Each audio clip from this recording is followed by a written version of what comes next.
बॉलीवुड के अगर मंझे हुए कलाकारों की बात करेंगे तो नसीरुद्दीन शाह का नाम बहुत ऊंची फहरिस्त में आएगा। इनके जितने ज़्यादा फ़ैन हैं उतने ही ज़्यादा इनके क्रिटिक भी आज के डेट में पैदा हो गए हैं, क्योंकि जब से इन्होंने पॉलिटिकल मसालों के ऊपर बोलना शुरू कर दिया है तब से ही इनकी बातों के कई सारे मतलब निकाले जाने लगे हैं। मतलब पिछले कुछ समय में इन्होंने काफ़ी सारे ऐसे बयान दिए जिससे कि लोग इनसे नाखुश थे, और अब ऐसे में इन्होंने नुपुर शर्मा के ऊपर भी बयान दिया है जिसको कि पब्लिक ने एक बार फिर से सिरे से नकार दिया है। अब क्या कुछ कहा है इस बार नसीरुद्दीन शाह जी ने नुपुर शर्मा को लेकर, इसी बारे में बात करने वाले हम लोग इस वीडियो में। पैगंबर मोहम्मद पर पूर्व भाजपा प्रवक्ता की विवादित टिप्पणी से मुस्लिम उम्मा जहां भड़का हुआ है, वहीं वे इसे भारत को बड़े पैमाने पर लगे अंतर्राष्ट्रीय झटके के रूप में भी देख रहे हैं। अब इस मामले में विवादित अभिनेता नसीरुद्दीन शाह ने भी टिप्पणी करी है। उन्होंने एनडीटीवी से बात करते हुए कहा कि प्रधानमंत्री मोदी को कदम उठाना चाहिए और इस जहर को रोकना चाहिए। नसीरुद्दीन शाह ने धर्म संसद वाले विवाद पर एनडीटीवी से इंटरव्यू में कहा कि मैं पीएम से इन लोगों से कुछ अच्छी समझ डालने की अपील करूंगा। अगर उनका मानना है कि हरिद्वार धर्म संसद में जो भी कुछ कहा गया वो सही है तो उन्हें इसे कहना चाहिए, और यदि नहीं तो उन्हें इस पर भी अपनी बात रखनी चाहिए।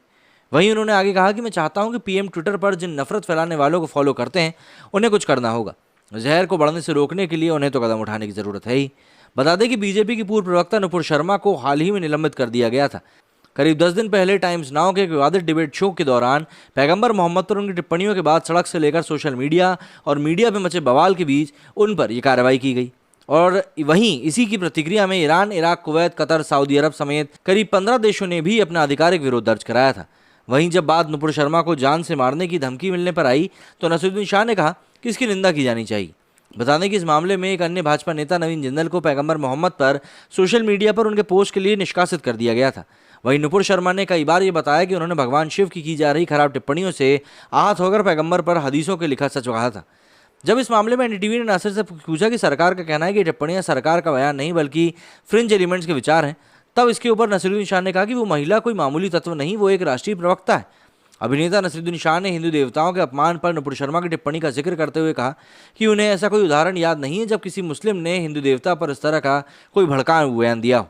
उन्होंने आगे जॉर्ज ऑरवेल के 1984 के संदर्भ का सहारा लेते हुए कहा कि ये एक कपटपूर्ण माफ़ी थी, शायद ही आहत भावनाओं को शांत करने के लिए थी। आप शांति और एकता की बात करते हैं और आपको 1 साल के लिए जेल भेज दिया जाता है। आप नरसंहार की बात करते हैं, आपको कलाई पर एक थप्पड़ मिलता है और यहाँ दोहरे मापदंड पर काम करते हैं। वहीं नुपुर शर्मा को जान से मारने की धमकी मिलने पर उन्होंने दोहराया कि इसकी निंदा ही की जानी चाहिए। उन्होंने कहा कि ऐसा सोचना भी गलत है, इसलिए पाकिस्तान और अफगानिस्तान जिस कंडीशन में है उसमें वो हैं। हम इन देशों का अनुकरण नहीं कर सकते, लेकिन हम किसी तरह से ऐसे होते जा रहे हैं। गाय को मारने के संदेह में लोग मारे जाते हैं।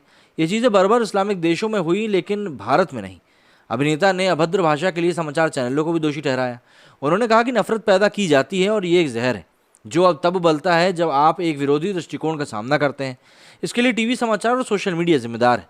ये पूछे जाने पर कि क्या उन्हें लगता है कि बॉलीवुड के खानों को मौजूदा विवाद पर बोलना चाहिए, इस पर शाह ने कहा कि मैं उस कंडीशन में नहीं हूँ जिसमें वो है, लेकिन मुझे लगता है कि वो ऐसी कंडीशन में हैं जहाँ उनके पास खोने के लिए काफ़ी कुछ है, और मुझे लगता है कि उन्हें लगता है कि वे बहुत अधिक जोखिम उठा रहे होंगे। वहीं सोनू सूद पर बात करते हुए उन्होंने कहा कि मुझ पर भी रेड पड़ सकती है। वहीं आखिर में जब उनसे पूछा गया कि शाह, क्या आप एक मुस्लिम के रूप में खुद को हाशिए पर महसूस करते हैं, तब शाह ने कहा कि सब कुछ के बावजूद मैंने खुद को हाशिए पर महसूस नहीं किया।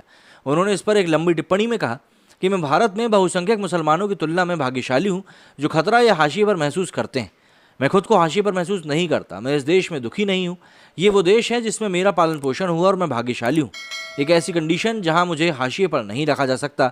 ऐसा नहीं है कि मेरे सत्ता विरोधी बयानों ने मुझे काम करने से रोका है। मुझे बस उम्मीद है कि किसी तरह अच्छी समझ बन सके। व्यक्तिगत रूप से मैं खुद को अलग नहीं महसूस करता। मुझे अपने बारे में पता है कि मेरी मुस्लिम पहचान और मेरी मुस्लिम संस्कृति है।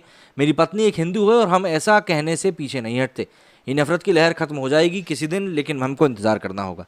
मतलब नसीरुद्दीन शाह साहब ने यहाँ पर काफ़ी कुछ कह दिया और इस बार उन्होंने काफ़ी सोच समझ कर अपनी बातें कहीं, मतलब कह भी दिया और नहीं भी कहीं। आपका इनकी बातों के ऊपर क्या कहना है मुझे कमेंट करके ज़रूर बताएं। मेरे इस वीडियो में फिलहाल इतना ही। जय हिंद, जय भारत।